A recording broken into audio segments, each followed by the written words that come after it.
Olá, respondedores! Sejam bem-vindos a mais um podcast Chamada de Emergência, comigo, Eduardo Moritz.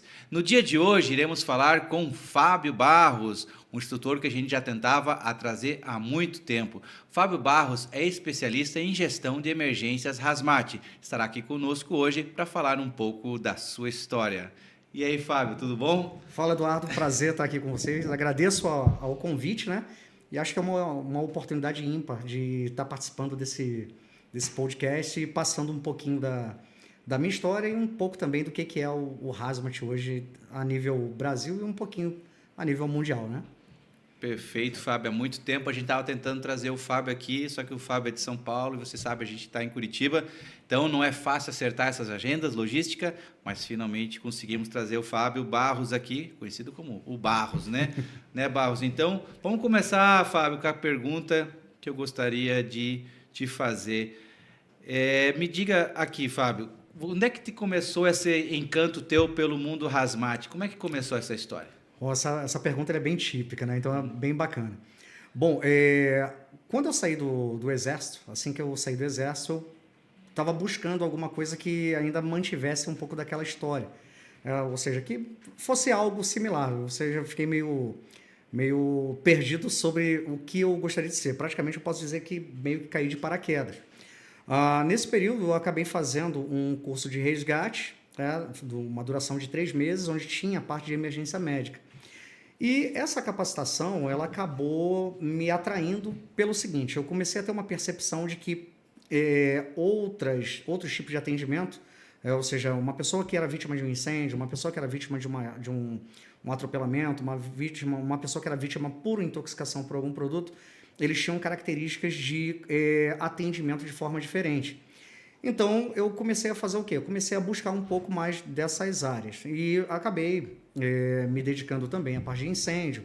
Então, acabei atuando como bombeiro também, né? Bombeiro civil. Trabalhei durante um período no Centro Multidisciplinar do SAMU. Então, fiquei 2 anos e meio praticamente. Fui coordenador do grupo de apoio à emergência ligado ao processo APEL, de Duque de Caxias, assim, que tem um projeto fantástico. Então, assim, dali, praticamente, eu comecei a ter um direcionamento sobre várias áreas. Isso acabou me enriquecendo bastante. Até chegar um certo momento que, em uma palestra, eu vi um profissional chamado Jorge Alexandre, né? Eu sempre cito isso, que praticamente foi uma virada de chave. E a primeira palestra que eu assisti dele foi falando sobre a questão do Hazmat Medical. Então, se eu não me engano, isso foi em 2006, foi o primeiro contato que eu tive ali com esse tema. Dali, então, eu comecei a me dedicar um pouco mais sobre essa área. Então, como na época, eu era bombeiro da UFRJ, da COP, né, e lá do Centro Tecnológico, eu tive 2 coordenadores que eram engenheiros químicos e acabaram me dando uma força em cima disso. E dali eu comecei a ter esse desenvolvimento até buscar outras capacitações direcionadas exatamente a esse tema, que praticamente é algo ainda muito novo a nível Brasil. Que ano Um pouco que... de Estamos falando em que ano que você teve essa palestra com o Jorge Alexandre? 2006. Eu tenho quase certeza que foi 2006. Mas 2006. se não foi 2006, no máximo 2008. Foi dentro desse período aí. Que aí você entendeu que você gostava da parte médica, Hazmat, é isso? Na verdade, assim, a parte médica eu já atuava, que eu trabalhava já com a parte de emergência.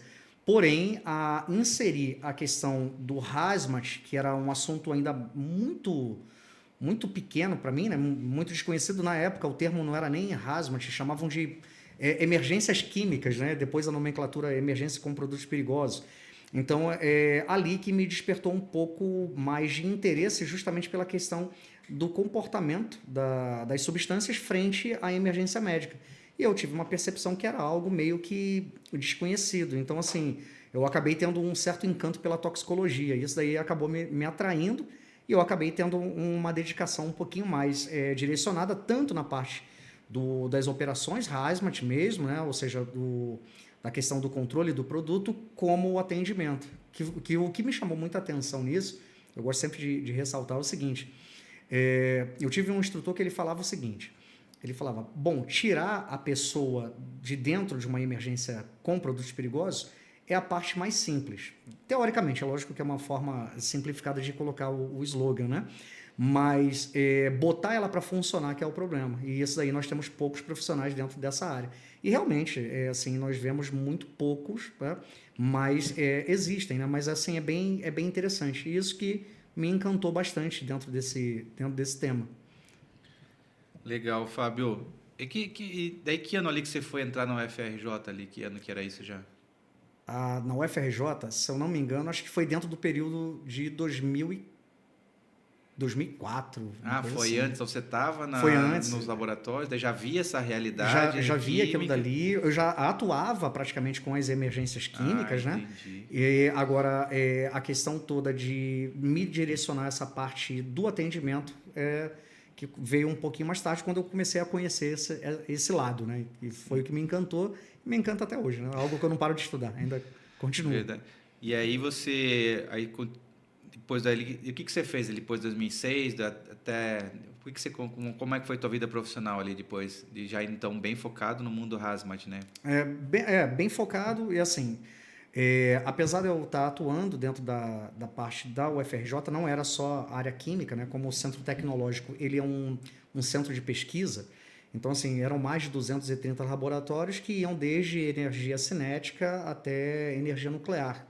Então, eram laboratórios com diversidades de materiais. Então, tinha de tudo, desde do atendimento de pacientes, vítimas, até incêndio, combate a incêndio, resgate. Então, era muito polivalente. Eu digo que praticamente a minha experiência em relação à atividade de emergência, ela veio muito sólida dessa área. E eu tive bons gestores também que ajudaram muito nisso.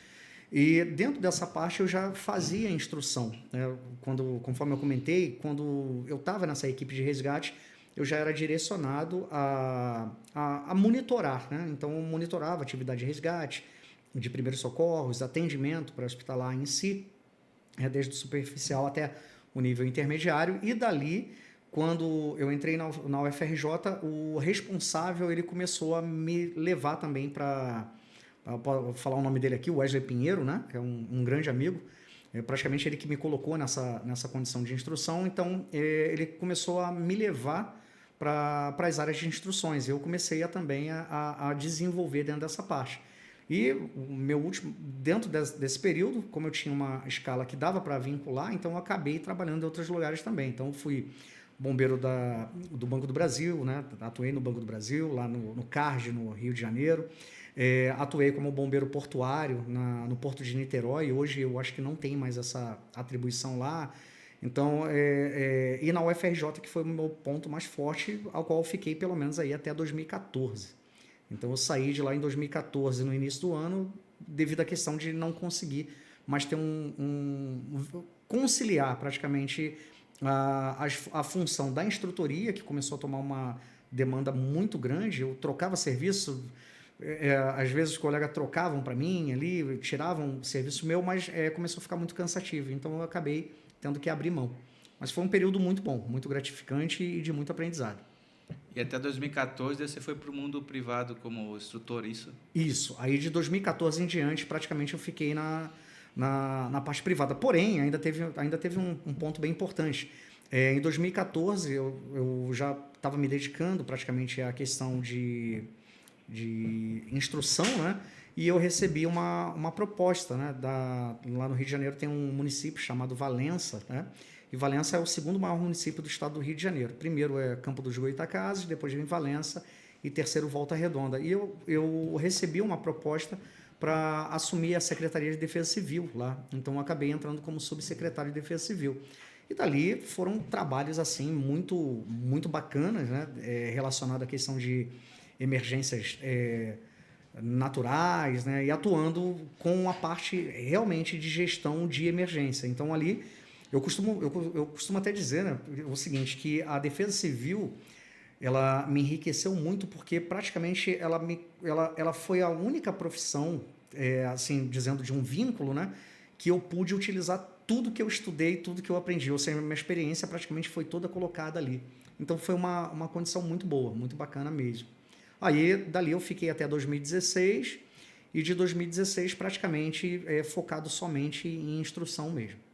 Instrução, algumas intervenções, algumas atividades a nível especializado. Hoje eu faço parte de alguns grupos, né, como o Guardiões Florestais, que atua com parte de resposta à emergência com incêndio florestal. Então também tem algumas outras áreas e nesse caso ainda a realidade ainda continua, né?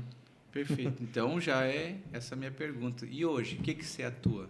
Aonde que você está atuando hoje, assim, que áreas, em que locais, assim, se o pessoal quiser saber onde é que você está? Bom, hoje praticamente em relação à questão de instrução, né, tem várias empresas que eu atuo, como a Fire Rescue College, né, que praticamente eu estou com eles, é parte de consultoria e gerenciamento de emergência.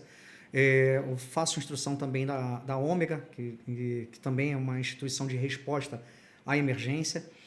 Atuo em instrução no Cefab, que é o Centro de Formação e Aperfeiçoamento de Bombeiro, lá no estado de São Paulo, e outras assessorias que eu acabo fazendo também dentro desse ponto. Além disso, eu dou aula na Unip, na pós-graduação de Gestão de Segurança contra Incêndio. Lá eu dou os módulos de Patologia Estrutural, Ações Térmicas e Gestão de Projetos. Faço tutoria na Unileia, que é uma pós-graduação também, é online ela, né? Mas tem um bom desenvolvimento a nível Brasil, e lá eu dou aprovação de projeto legal e perícia de incêndio, e dou aula também numa pós-graduação no Rio de Janeiro, que é o CETESF, e lá eu dou exatamente o quê? O atendimento. Eu dou aula em dois cursos, né? Que é o atendimento, urgência e emergência no atendimento pré-hospitalar e urgência e emergência no trauma. Então são dois cursos diferentes, e eu dou exatamente a parte da atuação da emergência médica dentro do processo de contaminação. Então, vítimas no atendimento pré-hospitalar, intoxicada, e vítimas que são acolhidas a nível intra-hospitalar, também com subsequencial ali de intoxicação. Então, praticamente são esses pontos aí. Legal, Fábio. O que parece, assim, da gente que você conseguiu unir os dois mundos, né? O mundo dos produtos perigosos e o mundo do incêndio, né? Do fogo, vamos dizer assim, da emergência. Que teoricamente não são o mesmo mundo, né? Tem a galera do combate a incêndio e a galera do raso mate, né? O interessante, você tocou num assunto bem legal, Eduardo, até bem bacana pelo seguinte, a visão, na verdade, da maioria das pessoas, ela tem essa separação, mas por incrível que pareça, acaba sendo a mesma coisa. Então, quando nós falamos do incêndio, nós falamos sobre o mecanismo, ou seja, existe um mecanismo de processo de queima que vai gerar essa deterioração do material e vai gerar consequências. Beleza. Só que tudo que tem processo de queima, ele vai gerar subprodutos, que aí já entra dentro da parte química. Então, é importante até mesmo que o bombeiro que vai estar atuando direcionado à questão do combate, ele tenha essa informação. Porque caso ele não tenha, ele vai entrar lá sem uma proteção respiratória adequada, se preocupando apenas com a ação térmica, e dali ele pode fazer inalação de subprodutos resultante de queima, e com isso futuramente ele vir a desenvolver problemas, ou dependendo da situação mesmo, até vir a óbito por conta disso. Então isso é algo preocupante, né? E ao mesmo tempo, dentro de tudo isso, o que acaba acontecendo é que as pessoas que são retiradas do incêndio, como que é o atendimento hoje? Nós temos uma condição de atendimento de uma forma adequada. Hoje, um dos problemas que é mais centralizado é que as vítimas são tratadas por sinais e sintomas, e não tratando diretamente o toxidromo, que causador desses sinais e sintomas. Então, isso eu acho ainda um gap que nós temos, que ainda precisa avançar um pouco mais. Essa lei, você tocou num ponto interessante, né? O incêndio como meio de contaminação e essa grande demanda até de câncer que originou-se pelos incêndios, né? A gente vê bastante estudos americanos, Estados Unidos, né? Tem sido feito alguma coisa aqui a nível Brasil? Alguma coisa andou nesse sentido? Sim, esses estudos norte-americanos, eles avançaram muito em relação à questão do câncer do bombeiro. Existem algumas observações do seguinte: o bombeiro que ele se aposenta nos Estados Unidos, ele tem 5 anos de vida, né? Isso aí são os relatos bem evidenciados, né? Que acabam sendo meio assustadores. No Brasil não se tinha essa preocupação, isso começou a vir agora de um ponto para cá. Então, praticamente hoje, os bombeiros que têm uma atividade rotineira, existe uma preocupação, vamos dizer que ainda está engatinhando, mas já tem uma preocupação dentro desse desse aspecto. Porque o que acaba diferenciando é o quê? O bombeiro norte-americano, ele começa na sua formação e ele vai apagar incêndio. Então, ele chega como fire officer e ele combateu incêndio pra caramba. Aqui no Brasil, o modelo é um pouco diferente. Então, vai ter alguns bombeiros que não vão para incêndio, que eles atuam só em ambulância, eles atuam só em outras áreas que não diretamente lidam com isso. Então, esses acabam ficando um pouco fora disso. Mas os que estão direcionados, eles têm contato direto. Então, assim, eles vão estar combatendo incêndio e eles precisam dessa atenção. Então, hoje, tem mudado, e praticamente os olhos em relação a algumas localidades, né, eles estão se preocupando com isso, desde da questão da atenção, da proteção, não somente agora priorizando a ação térmica, mas também a proteção respiratória, como também a descontaminação do próprio equipamento. Eu posso até citar como exemplo hoje aqui o Bombeiro Voluntário de Concórdia.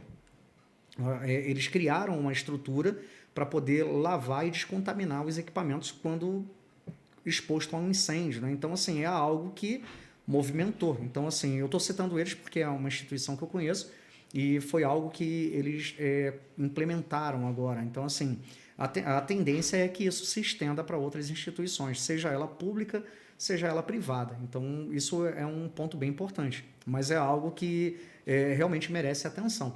Tanto que tem algumas pessoas, né, e algumas instituições que elas fazem palestras sobre o câncer do bombeiro, né? Porque isso virou acendeu uma luz vermelha, de forma que o profissional ele tenha essa preocupação, que venha virar uma preocupação. Isso é um ponto muito forte. Perfeito. Uma coisa que chama atenção é esse teu conhecimento em relação à parte médica, né? Vamos falar assim, hoje, como é que a gente pode falar que está o Brasil em relação ao atendimento médico com produtos químicos? Como eu falei, né? Assim, ainda existe um gap muito grande em relação à questão de programas que no Brasil praticamente não se tem. Então, normalmente, os profissionais que têm conhecimento sobre isso, eles são muito poucos. Então, muitas das vezes, a informação ela fica muito limitada a esses profissionais ou à região que eles habitam. Então, o problema todo é o quê? É que depende-se um pouco mais de informação, de conhecimento para poder dar um atendimento com maior qualidade.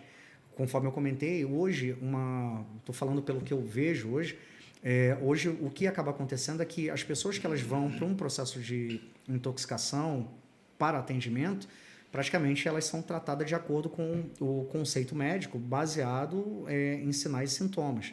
E dentro do atendimento a vítimas, né, expostas a produtos perigosos, tratar também a questão do toxidromo. Então, a síndrome toxicológica que ele apresenta. Então, envolve a questão do produto também. Então, praticamente modifica muito as coisas e, muitas das vezes, essas pessoas que são levadas para o âmbito médico, pelo atendimento externo que é feito, ele acaba, as pessoas que tentaram atendê-las acabam, muitas das vezes, potencializando o problema. Então, ainda existe uma lacuna que precisa ser preenchida, tanto da área de resposta, né, como também da área de população. Porque na área de resposta, vou dar um exemplo, vamos supor que os bombeiros retiram a vítima de uma determinada exposição a um determinado produto. Aí é feita uma redução de contaminante, mas ainda tem resíduos ali, vamos dizer, ou os populares acionam, vou dar um exemplo assim bem claro, o SAMU, e os populares que tiraram essa vítima, não chamaram um bombeiro para nada, ela está intoxicada por algum outro tipo de produto. E o SAMU quando chega, eles não têm o equipamento para poder atender aquela vítima, então fica um problema. E a população ela não entende isso, porque se eu coloco uma vítima com uma contaminação significativa dentro da minha ambulância, eu contamino a minha ambulância, eu contamino meus operadores, os meus respondedores. Então, a população não entende isso. Então, tudo é diferente. Tudo na emergência com produtos perigosos, principalmente dentro da parte médica, tudo é diferente do que é regular nos eventos normais. No atendimento do SAMU normal, ele vai usar o protocolo médico, vai funcionar perfeitamente. O bombeiro também é a mesma coisa. Só que quando você pega uma vítima que, além do evento médico, ou seja, de trauma ou mal súbito, seja qual for, que ela chega e ela ainda tem como agravante um contaminante, o processo praticamente ele muda de figura e eu preciso, algumas vezes, até mesmo de contramedidas, como, por exemplo, ou eu me protejo, ou eu protejo a ambulância, ou eu protejo a vítima. Então, qual a opção que eu vou utilizar? E nessa condição também tem aquela coisa, qual a opção que eu vou utilizar e tem o material para poder utilizar? Então, isso é um problema que nós temos ainda muito grande. Fábio, porque eu vou, assim, vamos, o que o pessoal lá que está assistindo a gente? O pessoal está na indústria, né? Já tem essa dúvida. Se aqui na minha indústria tiver um acidente, o que eu faço, como é que vai ser? Ou seja, pessoas que pode acontecer algo comigo aqui na minha empresa, vou ter para onde levar esse pessoal, esse hospital vai estar preparado? Então, depende, né? Depende. Depende da região e depende, tem profissionais que seguem. Não é um protocolo já nacional, não é nem todo lugar teria, né? Exatamente. E vamos para um mundo um pouquinho mais próximo de qualquer pessoa que está aí nos assistindo. Dentro de casa, tem riscos químicos? Opa, de sobra, né? Inclusive, na semana passada, né, teve uma pessoa que acabou vindo a óbito na Bahia lavando o banheiro. Então, um hábito muito comum das donas de casa, né, isso é algo realmente bem preocupante, é a questão da mistura do produto para tornar ele mais consistente, ou seja, a duração dele maior tempo e, ao mesmo tempo, tornar ele mais forte. Então, isso daí é um pivô relacionado ao processo toxicológico, porque muitas das vezes as pessoas têm hábito de misturar a chamada cândida, né, a água sanitária, com algum alvejante à base de amoníaco. Então, assim, ela quer limpar a casa, mas o problema todo é que quando elas fazem essa mistura, praticamente elas produzem uma substância terciária extremamente perigosa à vida, né? E muitas das vezes elas acabam se intoxicando e muitas das vezes acaba levando a óbito, como foi o caso dessa moça.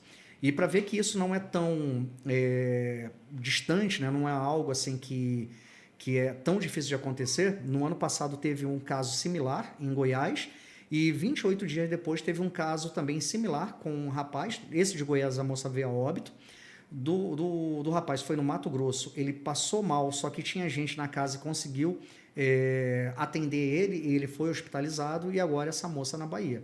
Só que se você para conversar com qualquer dona de casa ou qualquer pessoa que tenha hábito de limpar, varrer, jogar água ou hipoclorito para lavar o xixi do cachorro, praticamente eles vão ter algum conhecimento disso, como, eu joguei no xixi, começou a dar aquela espuma, uma vez meu olho ardeu, minha garganta ardeu, eu nem aguentei ficar no banheiro. Então isso é mais corriqueiro do que nós imaginamos. Esse é o fator principal na condição residencial. E o outro ponto que é muito comum é a questão de crianças atraídas pelo produto de limpeza devido à coloração e cheiro, e muitas das vezes também a questão de medicamentos, né, o qual praticamente se assemelha muito a doces, então as crianças se atraem por isso. Então, isso daí são problemas. E, ao mesmo tempo, idosos, também pela questão de confusão de recipiente. Tem pessoas que têm hábitos de colocar produtos de limpeza em PET de refrigerante, vários históricos assim de pessoas que guardam hipoclorito na geladeira. Eu queria entender até o porquê disso, não consigo entender. E isso acaba fazendo confusão. Então, a pessoa de idade, ela muitas das vezes, pela falta de percepção do recipiente, ela acaba ingerindo aquilo dali. E algumas vezes as pessoas potencializam o problema quando elas tentam tratar dentro de casa mesmo. Como, por exemplo, dando leite, que é algo muito comum, dando água, provocando vômito, e sem saber que praticamente isso daí vai estar agravando mais ainda. Então, primeira coisa, sem misturar produtos químicos de limpeza em casa, viu? Não, que dá ruim, né? Dá ruim. E esse ponto final agora que você falou, tá, e se eu ingerir, o que eu faço, então? Legal. Essa pergunta é bem bacana porque ela é muito mais rotineira do que a gente imagina, né? Relacionado à questão de hábitos, eu acho que isso daqui é bem legal, espero que bastante gente assista. Os hábitos mais comuns são o quê? Dar água, que eles falam isso para poder dar água, para poder diluir. Dar leite, porque teoricamente, é uma questão de crença também, a pessoa, aquilo dali vai neutralizar, né? E provocar vômito, porque se o produto entrou, ele tem que sair. Na verdade, nenhum dos 3 procedimentos é adequado. Então, assim, a recomendação é que essa pessoa ela seja levada para o hospital. Esse é o primeiro ponto. Só que existe algo a ser feito. Vou dar um exemplo. Por que eu não dou água? Porque praticamente para eu poder diluir aquele produto, eu precisaria, em média, de 10 vezes aquele volume. Então, a pessoa ela não vai aguentar consumir todo esse volume de água para poder diluir aquilo dali. E o outro detalhe é que dependendo do tipo de produto, principalmente com características corrosivas, como produtos de limpeza, assim que ele entra no organismo, o organismo ele sente uma relutância para poder absorver aquilo, sabendo que não é adequado para o organismo. Quando você joga água, você aumenta a expansão dele e a área de contato. Então você aumentou o volume. Então você piorou aquela situação. Quando se dá leite, você cria uma mistura homogênea, ou seja, até então tinha só o produto. No leite, a pessoa tem hábito de consumir aquilo dali. Mesmo que ela não consuma, se bater no organismo, praticamente ele reconhece aquilo dali. E se tiver ruim, ele tenta expulsar através de vômito ou diarreia.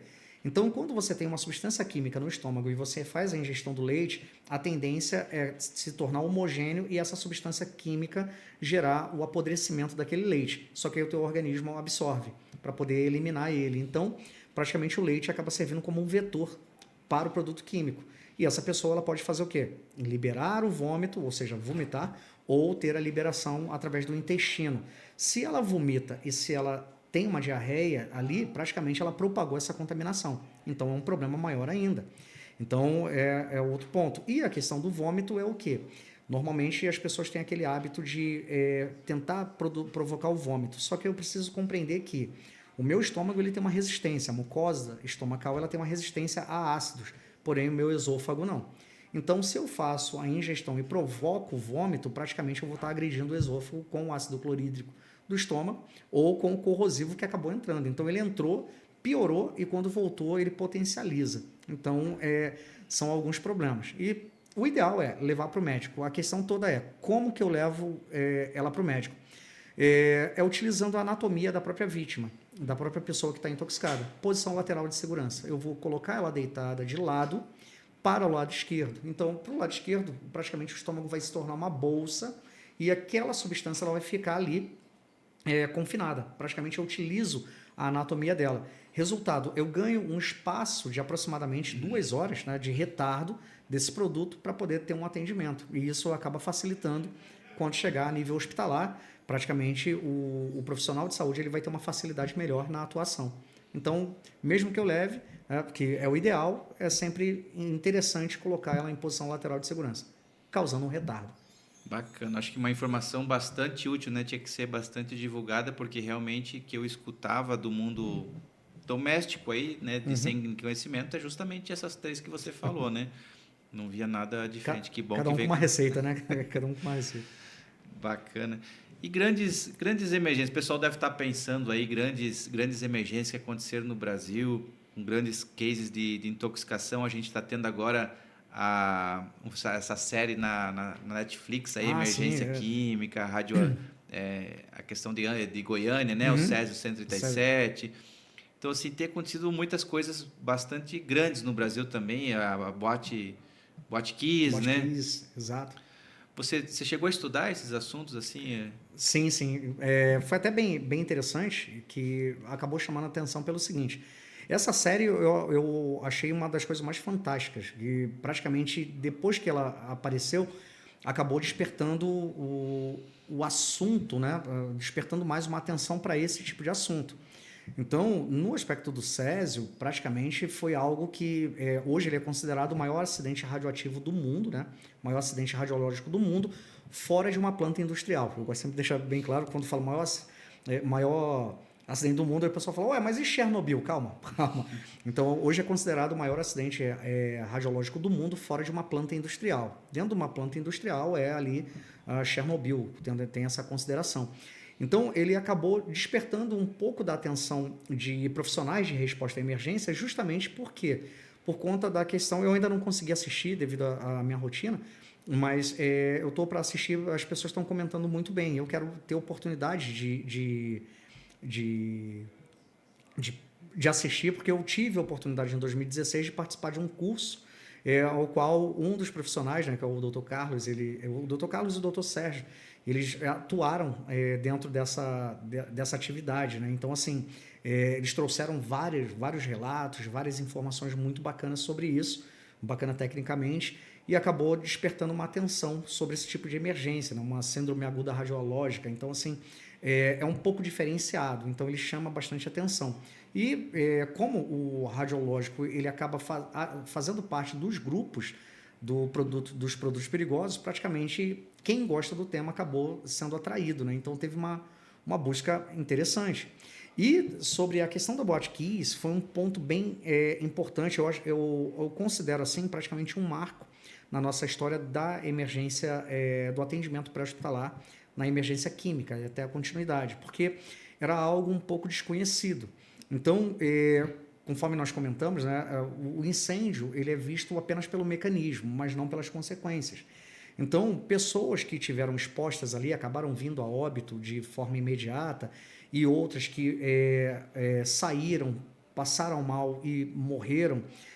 Praticamente tem tudo a ver com a questão do atendimento, ou seja, com o desenvolvimento químico. Então, praticamente o que foi muito citado e que não era atentado e hoje praticamente se tem uma atenção melhor, né?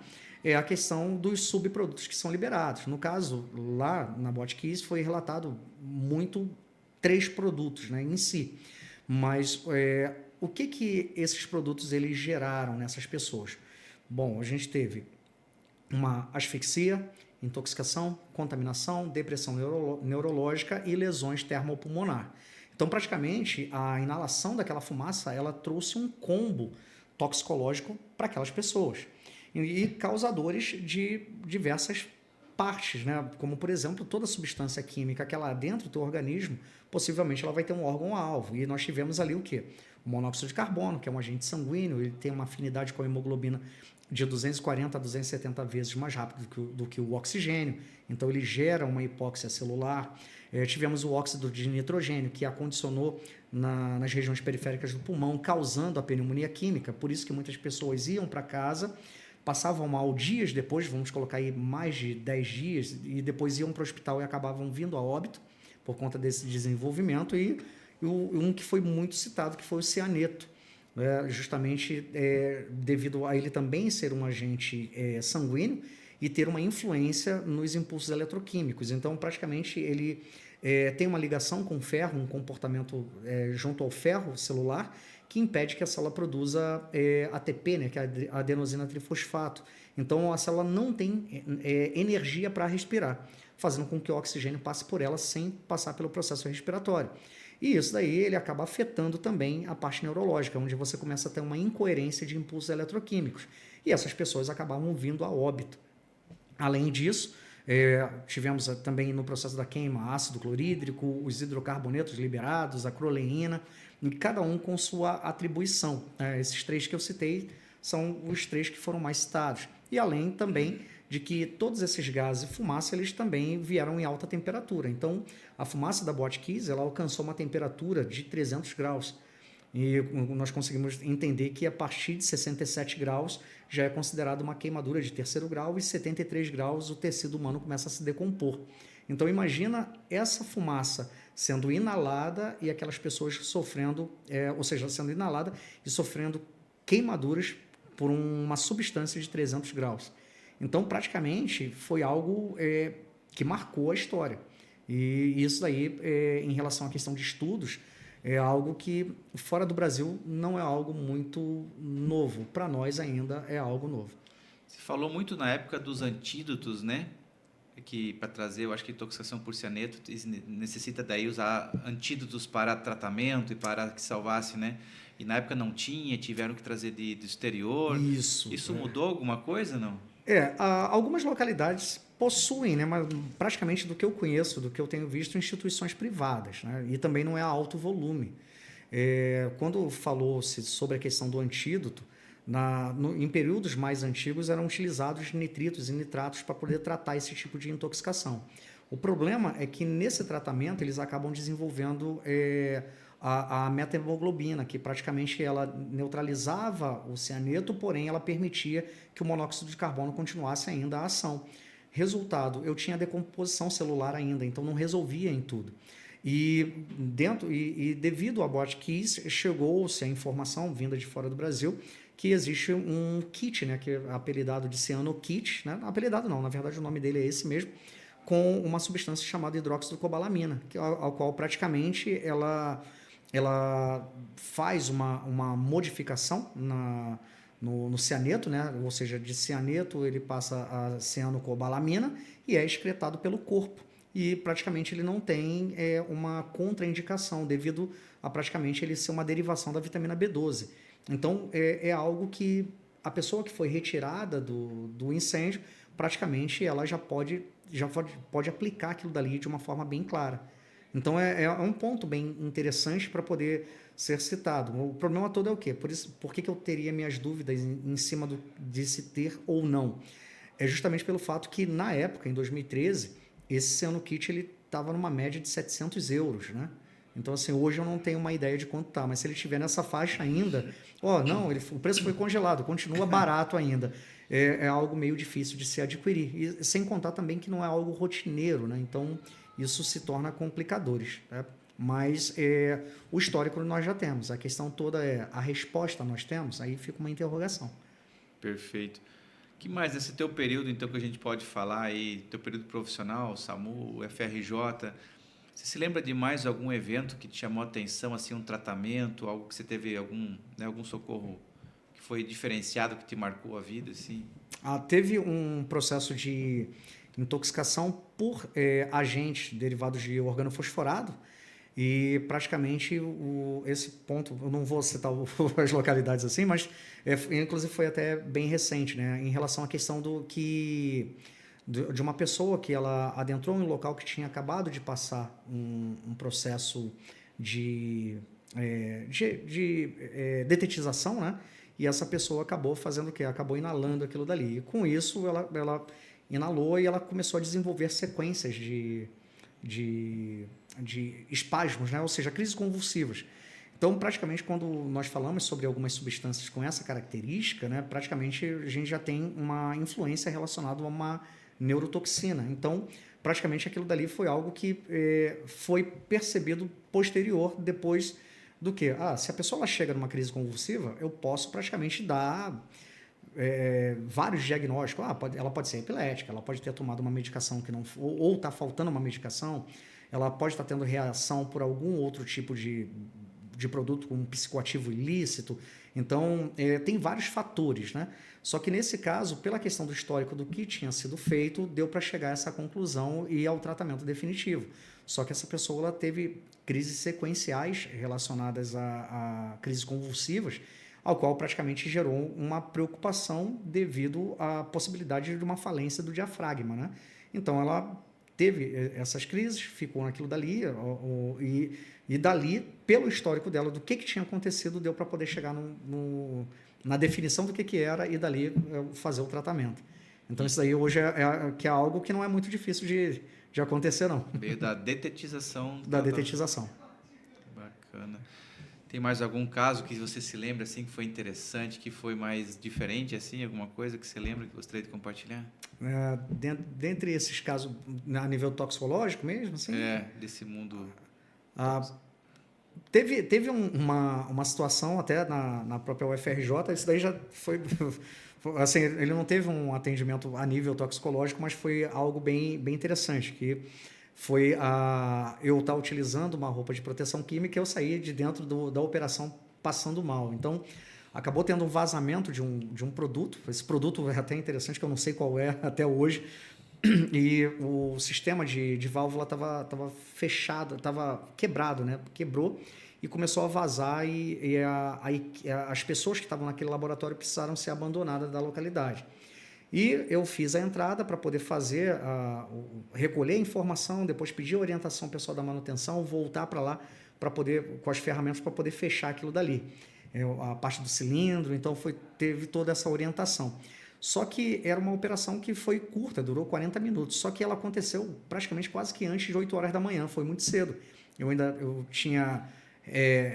estava virado do plantão, eu ia estar saindo, só que a ocorrência aconteceu dentro desse período e o que acabou acontecendo foi que eu acabei fazendo uma hipoglicemia, né?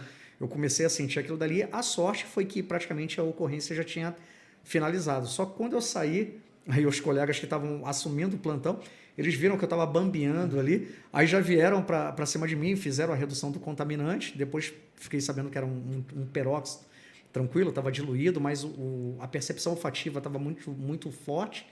E como eu entrei com multigases, praticamente estava apitando, porque gerou uma certa supressão do oxigênio. Então as pessoas tiveram que sair dali, foram atendidas pelo bombeiro do estado, que mandou a ambulância para lá também, todo mundo ofertado o oxigênio.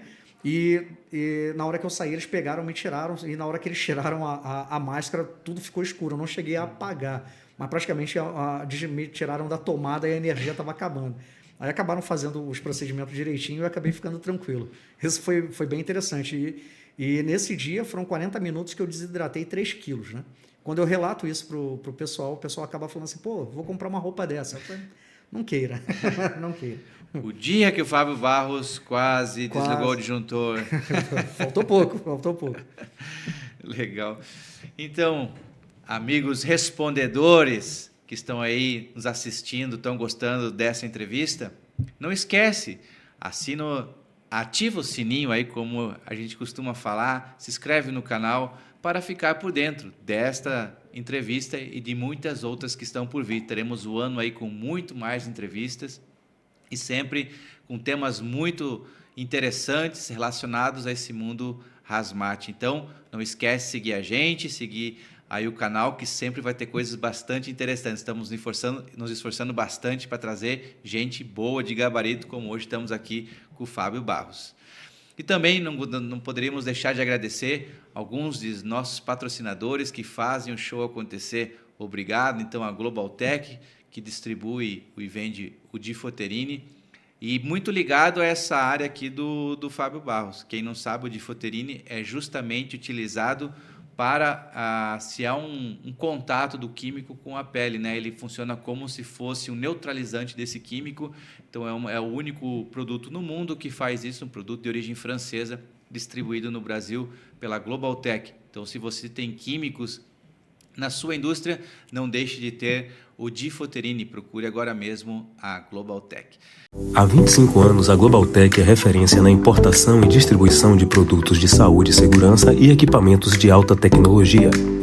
Nosso portfólio reúne soluções em monitoramento contínuo de gases tóxicos em atmosfera industrial para fins ocupacionais, analisador portátil e localizador de emissões fugitivas de intoxicantes, automação de análise de processos, eficiência de caldeiras e umidade. Também somos referência em emergências térmicas e emergências químicas, incluindo a distribuição exclusiva da solução Difoterini, reconhecida pela eficácia e segurança na descontaminação de acidentados por produtos químicos sem causar sequelas. Nosso comprometimento é contínuo com o bem-estar e a segurança das pessoas e dessa forma seguimos entregando produtos e serviços de excelência, confiabilidade e alto padrão de qualidade.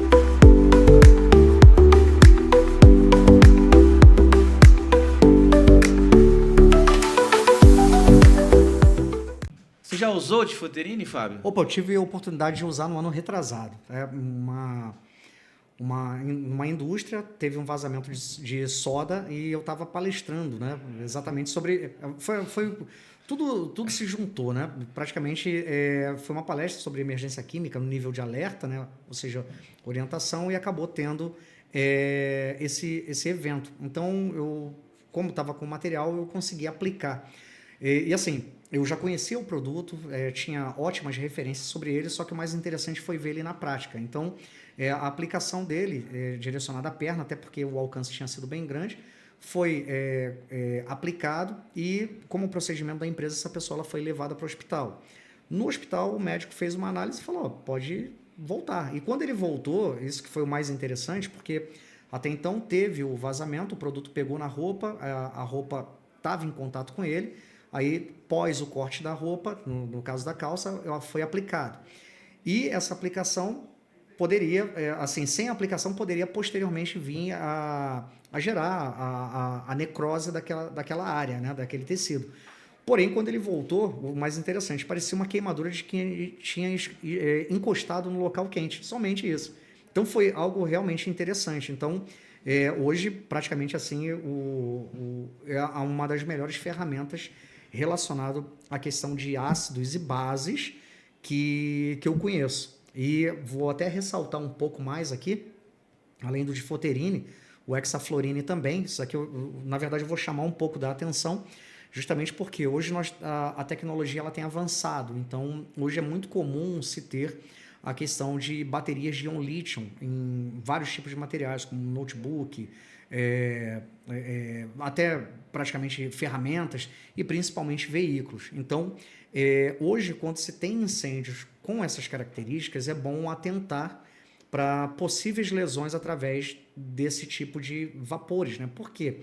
Quando nós temos essas baterias, praticamente a liberação do volume químico é de praticamente 70%. Então, o hexafluorine, que é da mesma família, a Globaltech também que fornece, ele atua diretamente nesse produto.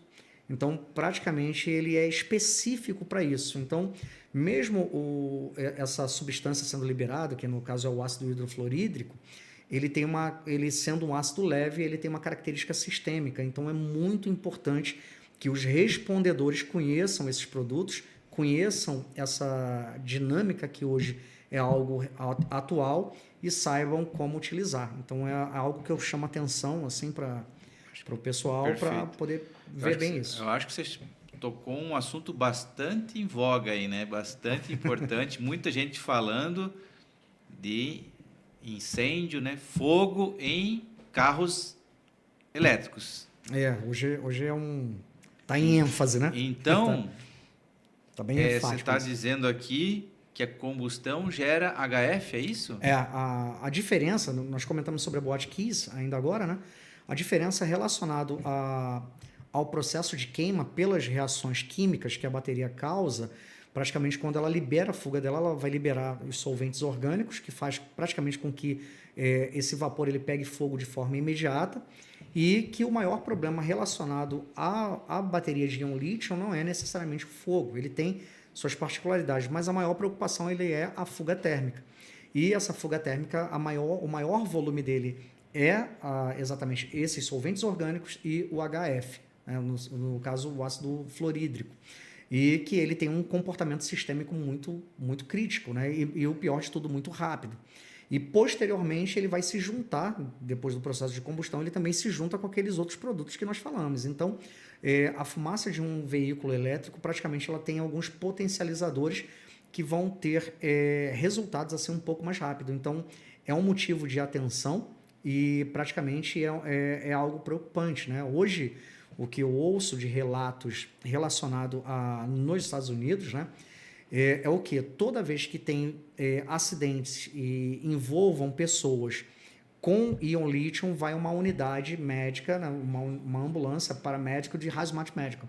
Para quê? Para poder dar um atendimento diferenciado. Tem alguns pontos que são necessários ser observados em uma pessoa que foi passiva dessa intoxicação. E o hexafluorine, ele é uma ferramenta que ele faz uma diferença gritante em cima disso. Vamos só deixar bem, isso é bastante importante, vamos deixar bem claro aqui se bombeiros, né, seja civil, voluntário, comunitário ou militar, tiver então no incêndio que envolva veículos elétricos, que sintomas ele pode ter, o que causa o HF no corpo do... De uma forma bem simplificada, o que acontece? O HF ele é um ácido, dentro dos grupos dos ácidos, ele é considerado um ácido fraco. Né? Então, teoricamente, a questão do comportamento em relação aos ácidos, ela acaba sendo praticamente igual. Então, os ácidos eles fazem o quê? Eles são autolimitantes, eles geram um processo de coagulação da queratina e, ao mesmo tempo, essa coagulação ela vai desenvolver uma necrose. Tá? Então, ela necrosa o tecido pelo processo de coagulação. Só que, por ele ser um ácido fraco, ele pode ter um comportamento desse tipo um pouco mais simplificado. Inclusive, às vezes, ter o contato apenas apresentando vermelhidão, ou seja, vai ficar vermelho, a pessoa, por falta de orientação ou até mesmo de conhecimento, ela pode chegar, lavar aquilo dali e achar que está tranquilo. O problema todo é que, quando entra em contato, a parte superior ela vai ter um comportamento similar ao dos ácidos regulares. Só que o fluoreto ele vai entrar. E o problema do HF, que normalmente quem estiver escutando que gosta dessa parte química vai entender o quê? Que ele tem uma afinidade muito grande com o cálcio. Então a preocupação primária é sempre o quê? Sempre a questão dele alcançar os ossos. Então assim, se ele alcança os ossos, ele vai fazer uma destruição, vai liquefazer o cálcio ali. Só que 99,9% do nosso cálcio ele se encontra na estrutura óssea. E esse restantezinho ali que falta, esse 0,1%, ele está na membrana celular. O problema todo é que quando esse volume pouco de HF ele entra em contato, esse fluoreto ele captura o cálcio da membrana celular. E o cálcio na membrana celular ele faz o quê? Ele coordena e regula os disparos eletroquímicos do sódio e potássio, que são responsáveis por contração e relaxamento. Conforme ele captura isso, eu tenho ele se torna desregulado, né, esse processo. E por conta disso, daqui a pouco, vamos colocar aí, daqui a 2 horas, a pessoa começa a ter cãibras, né? Oh, meu braço está doendo, ou minha perna está doendo, pô, tô com uma cãibra aqui, e ela não consegue vincular que é por conta daquilo dali, já que não teve lesão nenhuma. O problema todo é que a tendência é que ele vá potencializando, até chegar a nível da musculatura do coração, que vai fazer o quê? Como ele perde a capacidade de contração e relaxamento, praticamente ele acaba evoluindo para uma parada cardiorrespiratória do tipo fibrilação ventricular.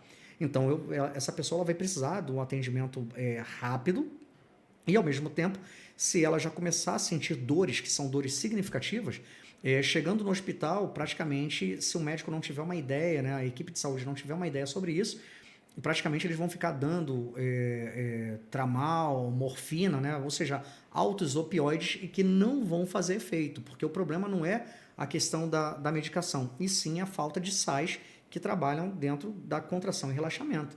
Então, o hexafluorine, no caso, ele vai atrás do fluoreto através da osmolaridade que ele tem, fazendo com que ele encapsule esse fluoreto e torne ele também uma substância inócua. Caso o tempo tenha se passado de uma forma muito grande, aí vai precisar de outros tratamentos, como ofertar gluconato de cálcio a modo intravenoso, até reestabilizar todo esse procedimento. Então, assim, o tratamento ele não é complicado, é um tratamento até muito simples, ao meu ver. O problema é a identificação dele em relação à exposição desse HF. Então, é algo que as equipes de resposta, né, tanto a equipe de bombeiro que vai combater, né? O bombeiro eu estou generalizando, né? Que vai combater um evento com essa característica, quanto a unidade de emergência médica que vai receber, que vai acolher aquela vítima ali, que ela tenha uma percepção disso e saiba como proceder. Então, é algo que realmente depende de um conhecimento à parte. Fantástico, é um assunto bem interessante. Você falou em queimaduras ou lesões químicas ácidas e básicas. Tem diferença entre uma e outra? Se ter uma lesão oriunda de um ácido e oriunda de uma base, de um hidróxido? Tem sim. É uma diferença até bem legal, que inclusive até visual, né? Porque assim, quando nós falamos sobre corrosividade, na verdade a corrosividade ele é um resultado. E os ácidos, eles causam corrosividade, assim como também as bases também causam corrosividade. A questão toda é qual é o comportamento dessas corrosividades. Então, quando nós falamos do ácido, igual eu comentei ainda agora, o ácido ele faz o quê? Ele é autolimitante, então ele é aquele tipo de substância que vai bater e onde ele está, ele fica. Ele não tem a capacidade de extensão nem de afundamento. E dali, ele começa a atuar, a atuação dele é fazer o quê? A coagulação da queratina. Então, todo o tecido muscular que foi afetado, gordura, toda aquela parte dali, ela começa a entrar em um processo de coagulação e essa coagulação, praticamente, ela cria uma necrose. Então, ela é, teoricamente, assim, uma lesão meio que seca, né? Podemos falar dessa forma. E já nas bases, o que acaba acontecendo é o quê? As bases, os alcalinos, eles têm uma característica diferente, é o contrário. Então, o contato dele não é autolimitante, pelo contrário, ele é extensivo, então ele expande e ele afunda com possibilidade até de alcançar a estrutura óssea. Ao mesmo tempo, ele faz o quê? Ele não coagula, ele liquefaz a queratina. Então, praticamente, aquilo dali vai ser diluído, por isso que causa o afundamento e a extensão. Também, por conta disso, ele causa saponificação. A saponificação, para quem está escutando aí do outro lado, quando você mexe na água sanitária que tua mão fica gosmenta, acredito que todo mundo aqui já sentiu isso, aquilo dali, na verdade, é a liquefação da tua queratina, tá? Então, ela é uma diluição da tua queratina. É lógico que de uma forma muito mais leve, né? Mas é aquilo dali que vai acontecer em alta intensidade. E, ao mesmo tempo, ela também faz o quê? Ela gera altera, né? Ou seja, uma deterioração na resposta fibroblástica, que é o quê? o processo de cicatrização. Então, enquanto eu tenho uma lesão, minhas células são regeneradas para poder criar, né, uma cicatrização daquilo dali. O problema todo é que quando você tem o produto ali ainda, essa resposta ela começa a ficar dificultosa, começa a ficar alterada. Resultado, eu crio uma confusão e uma desabilitação daquela área. Resultado, eu vou ter uma cicatriz ali, uma deformidade bem significativa. E todos esses processos que eu acabei de citar, no final ele vai dar o mesmo resultado dos ácidos, o processo de necrose. Inclusive até, nesse caso, de uma forma muito mais rápida, podendo gerar uma amputação química, né?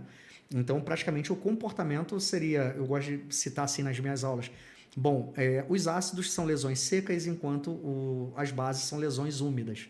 Então, fica mais fácil de assimilar. Então, visualmente, você consegue ver, né, ter essa percepção. E, como resultado, é a corrosividade. Porque nem esse termo queimadura química deveria se usar, né? Não é o termo correto e também não se grada igual queimadura térmica, né? Não tem o, né, nível 1, nível 2. Isso, assim, a gente acaba usando o termo queimadura química para um aspecto meio que popular, né? Mas a gradação relacionada à questão da queimadura, ela é baseada em ações térmicas. Então, eu tenho uma elevação térmica de um local que faz com que o tecido ele perca líquidos, colágeno, e quando não tem mais colágeno para perder, ele carbonize. Então, o problema da queimadura é que o problema da queimadura em si, ele não é de fora para dentro, é sim de dentro para fora. Porque conforme você aumenta o nível de gradação, primeiro, segundo, terceiro, vou parar no terceiro, quarto grau ele já é algo de decomposição, o que acaba acontecendo é que o teu organismo ele começa a direcionar o plasma, que o plasma nada mais é do que água e albumina, para essa área para poder reidratar. Então você começa a entrar numa deficiência do débito cardíaco, você começa a perder o volume do teu débito cardíaco e isso faz com que você tenha uma falência renal ou até mesmo uma parada cardio. Então, uma vítima de atendimento, quando ela chega numa ambulância ou no hospital, o primeiro procedimento a ser realizado é reperfundir ela. Então, existe até o que nós chamamos de fórmula de Parkland, né? E a fórmula de Parkland, ela é o quê? Superfície corporal queimada vezes o peso da vítima vezes 2, conforme o pH-TLS, e dali você tem o resultado que deve ser infundido. O primeiro volume, aí o resultado que você tem, você divide por 2, o primeiro volume em 8 horas e o restante em 16 horas. Então, isso é o que é colocado. Então, você reperfunde para o teu corpo ter hidratação, ter débito cardíaco para poder reidratar aquilo dali.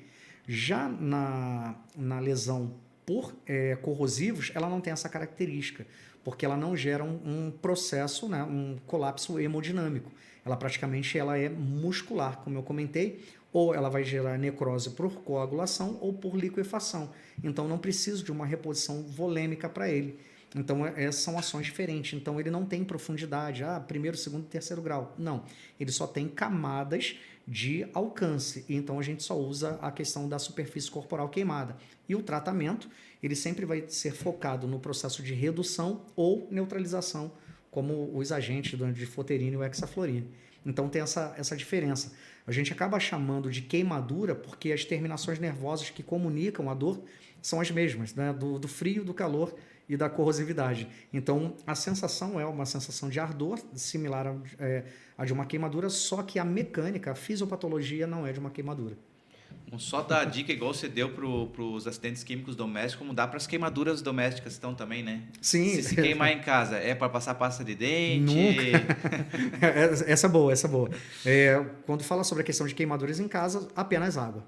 Então, a recomendação ela é bem clara. E quando a queimadura ela for muito extensa, é recomendado que seja procurado um médico, porque possivelmente ele vai passar uma medicação para isso, ou até analgésicos também, de acordo com o tipo de lesão. E, ao mesmo tempo, praticamente ele vai ter uma melhor avaliação. Então, nada de passar a pasta de dente, porque, ou seja, ela limpa o dente, então quer dizer o quê? Ela tem uma parcialidade de corrosividade.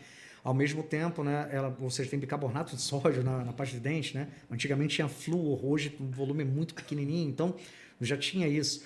Então, não passa pó de café, não passa nada disso, porque praticamente você vai estar piorando. E, ao mesmo tempo, tem algumas pessoas que falam assim, vou passar pasta d'água. Pasta d'água pode. Nem isso é recomendado. Por quê? Conforme você passa a pasta d'água sem remover o tecido queimado, praticamente você cria uma camada superficial que vai bloquear ali e vai fazer com que as bactérias aeróbias, né? Ou seja, as aeróbias e anaeróbias permaneçam ali. E essas bactérias elas não dependem de oxigênio e nem de temperatura, né? Então você prende elas ali, criando, praticamente evoluindo para um processo infeccioso. Então praticamente você piora essa situação. Então a melhor forma é o quê?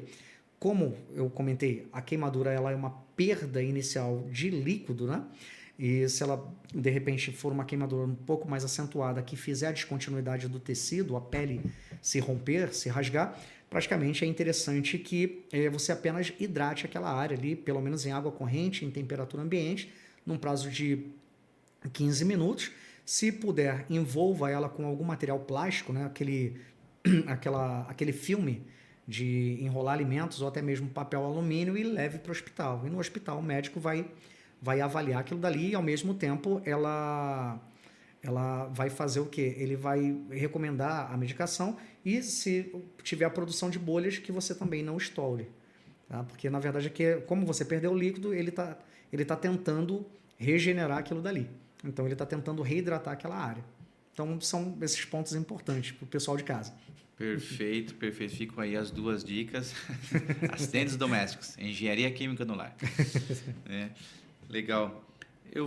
Deu para ver, Fábio, que você já está há bastante tempo aí na área, como eu também, já beirando os 20 anos aí, estamos aí já preparando os substitutos aí. Essa é a parte importante. Mas, Fábio, se o pessoal que está nos assistindo aí, a galera nova, quiser seguir a carreira que o Fábio Barros seguiu, de ter essa experiência no mundo da emergência, no mundo hazmat, no mundo médico, o que você orienta hoje? Qual que é o caminho que esse pessoal, principalmente jovem, deve fazer aí para seguir essa área aí? 2 pontos importantes. É a questão do foco do que você quer.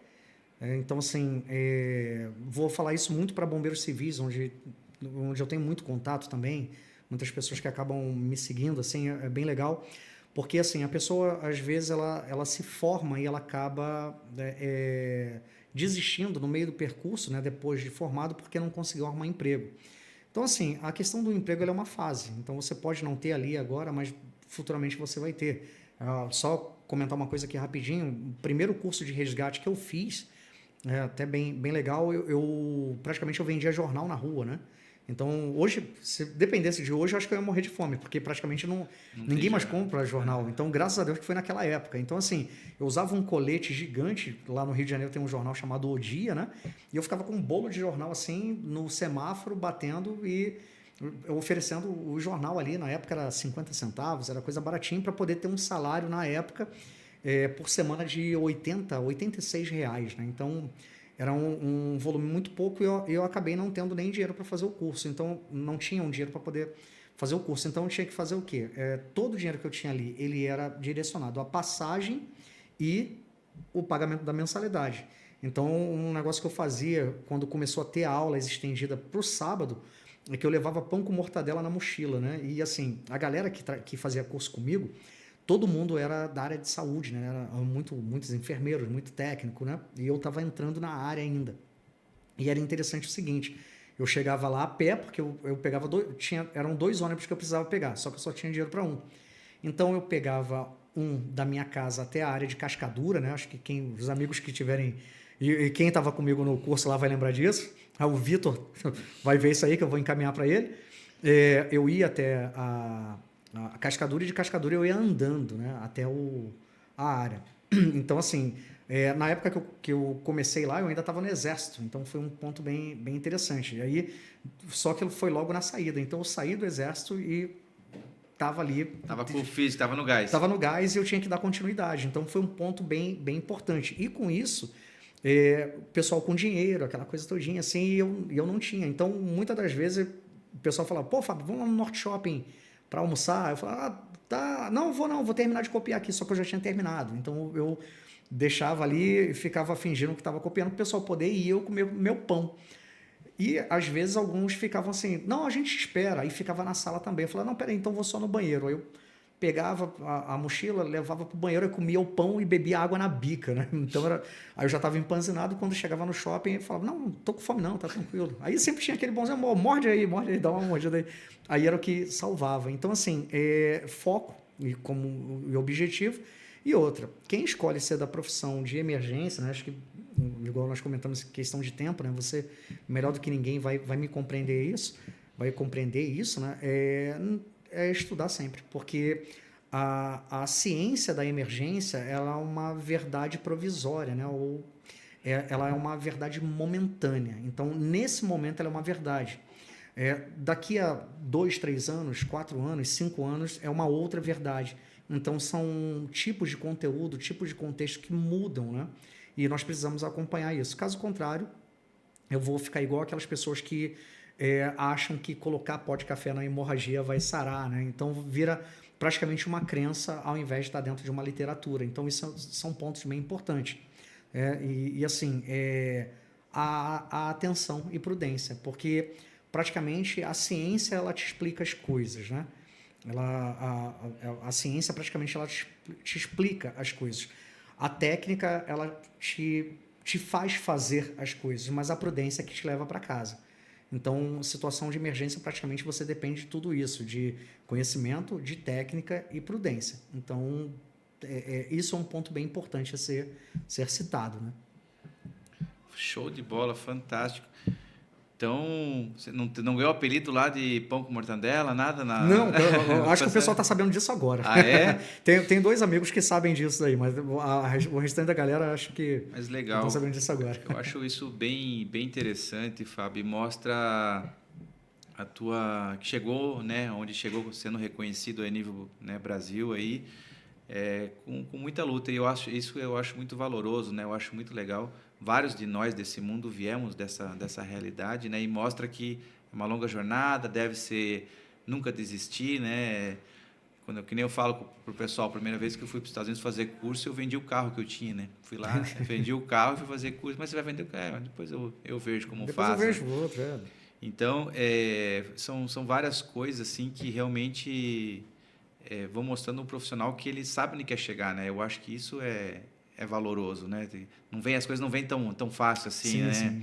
E eu acho que teu exemplo aí mostra isso, que você chegou onde chegou não é à toa. Isso também deixa mais casca mais grossa, né, Fábio? A gente vai ficando calejado e vai engrossando mais o caldo. Não é fácil desanimar, né? Depois, se um cara passa por isso, ele aprende muitas outras coisas além da falta de alimento ali, mas ganha resistência, ganha valor, dá valor às coisas, né? Eu acho que isso é uma grande dica. 3 estrelinhas para essa dica. Em termos de cursos, Fábio, o que você indicaria fazer assim? A gente vê muito aí seriado americano que mostra lá os paramédicos, né? Dá para ser paramédico no Brasil? Que curso, sim, a gente mais próximos talvez disso a gente conseguiria fazer no Brasil para seguir essa área aí? No Brasil a gente infelizmente não tem essa profissão ainda. Várias instituições já tentaram colocar, mas existem alguns empecilhos, né, que acontecem no meio do caminho, ou seja, no decorrer. O que normalmente eu costumo fazer sempre dentro do aspecto geral relacionado ao atendimento, é buscar instituições que sejam realmente fidedignas em relação a conceito de estudos, né, e que ofereçam praticamente cursos com uma carga horária bem significativa. Então, assim, tem vários locais que são bons, né, e acabam favorecendo isso, acaba sendo bem legal. Então, assim, o que eu recomendo busquem capacitações fidedignas, ou seja, locais que realmente vão oferecer um bom conteúdo e que acabem sendo renomados, né? A questão toda também é o que? Se tiver oportunidade, façam cursos que são bem chancelados, né? Como o pessoal que é da emergência médica, como PHTLS, que está mais focado, né? Mas não se limitem somente a eles, porque ele não é o único, entendeu? Tem outros, tem diversos outros, né? Eu até brinco, né? De repente vai ter até pessoas aí que vão me olhar de cara feia.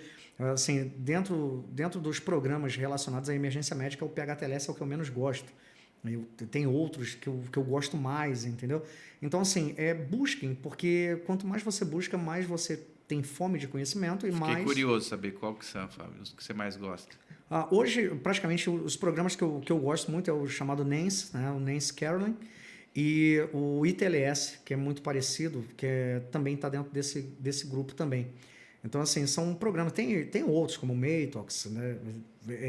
Carol Transportation. Então, o focado em Hazmat, qual que é? O focado em Hazmat, você tem ali tanto o HLS, que é o Hazmat Life Support, e o AHLS, que é o Advanced Hazmat Life Support, né? São 2 programas também, um pouco desconhecido no Brasil, então assim, mas são programas que são direcionados ao atendimento relacionado a isso. Então, são programas muito bons que dão um diferencial. É lógico que vai ter algumas limitações, porque eu sempre brinco, né? Até agora há pouco tempo eu estava comentando no local, nós somos brasileiros, então os programas norte-americanos são criados para americanos. Então, muitas das vezes nós temos confusões porque nós lemos programas norte-americanos com cabeça de brasileiro. Isso pode dar alguns conflitos e algumas confusões. Mas é buscar esses programas e instituições fidedignas. Isso daí é que seria o primeiro ponto, né? Um ponto principal relacionado à emergência médica. Show de bola. Bom, estou vendo que você vai ter que voltar, Fábio, que tem muito assunto aqui, né, para tratar. O pessoal mandando aí no chat algumas coisas. Vamos deixar para uma próxima oportunidade. Maravilha. Vai ter que voltar, hein, para Curitiba, hein, Fábio? Boa, já gostei daqui. De repente eu volto de vez, né? Vou te dar um minutinho aí, Fábio. Quiser falar com os nossos respondedores que estão aí nos assistindo, dar a tua mensagem final. E aí, o que você deixa como mensagem do Fábio Barros aí? Bom, praticamente o que eu comentei, né, foi a questão de ter um foco como do tema que você gosta, né? Então, a gente comentou muito sobre a parte da emergência médica e de produtos perigosos. Então, assim, a área de emergência é uma área muito rica em temas, né? Então, você tem incêndio, você tem resgate técnico, você tem produtos perigosos, você tem emergência médica. O que não falta é assunto. Então, assim, escolha o que você... Para e analisa bem o seguinte, qual desses aí você faria de graça para o resto da tua vida? Esse daí que você escolheu, é esse daqui. Então, dedique-se a ele, né? Porque quando você tem praticamente um tema, escolhe um tema, praticamente você acaba se dedicando mais a ele. Então, isso acaba sendo muito importante. Então, a dedicação, o objetivo e o maior de tudo, não desistir. Eu já tentei desistir dessa área algumas vezes, foi até bem interessante, eu tentei desistir, mas mesmo que você tente, a tua cabeça depois volta para o lugar e fala, não, é aqui que eu preciso. Hoje eu sou grato, né? E eu tenho, assim, sou grato por 2 pontos. De não ter desistido e ter uma motivadora que é minha esposa, né? Então ela me motiva muito em tudo. Então manda até um beijo para ela, tá? Ela não pode faltar. E ao mesmo tempo se dedicar. Então tudo que você entrar para fazer, se dedique. A dedicação e o trabalho da forma correta não tem como dar errado. Esse é o recado que eu deixo. Então não desistam e mantenham-se firmes. Perfeito, perfeito. E aí, meus amigos respondedores, gostaram do episódio de hoje? Então não esquece, se inscreve no nosso canal, ativa o sininho para saber quando será a próxima entrevista. No mais, obrigado por sua atenção e espero vocês no próximo episódio do podcast Chamada de Emergência, comigo, Eduardo Moritz. Até lá! Incomodado com os maus odores em seu empreendimento? Nós podemos te ajudar. Somos a Dux, uma empresa especializada em soluções inovadoras, inteligentes e atóxicas contra os maus cheiros. Atuamos em todas as regiões do Brasil, além de vários países da América Latina, tais como Bolívia, Colômbia, Paraguai, México e Peru. Nosso trabalho é entender as necessidades de cada cliente, resolver de forma personalizada e eficaz os pontos de urgência, buscar resultados de sucesso com as melhores soluções. Como funciona a nossa tecnologia? A eficácia da nossa tecnologia está baseada no processo de atração molecular, quebrando-as em outros compostos sem odores. Ou seja, nossa tecnologia transforma compostos orgânicos e gases odoríferos em compostos inofensivos e inodoros, e possui eficiência comprovada na neutralização de diversos gases como amônia, gás sulfídrico, dióxido de enxofre, mercaptanas, entre outros.